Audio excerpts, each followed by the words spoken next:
Hello, I'm in a 2013 Ford Fiesta, and today I'm going to show you how to set your radio frequency presets. So say you want a certain channel, it's easy to get to just by pushing a number.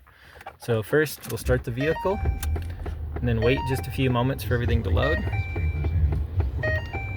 And then you want to make sure the radio is on. But we'll get to the radio with this button. So we're on it now.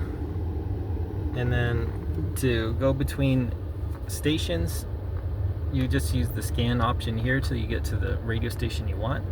So I'm just gonna hit it one direction. Alright, so let's say we want that station as our number one. So I'm on the station now, and then up here you can see whether you're in FM1, FM2, or AM. But we're gonna set this to the first preset, so you're just gonna press and hold one. Alright, so now that's preset, so anytime I turn this on to the FM1 and I want to listen to this radio channel, all I have to do is hit one, and it'll pull right up.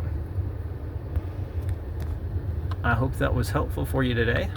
And then obviously you can toggle to FM2 and AM, but it's the same process for each section. But I hope this is helpful, and hope you have a wonderful day.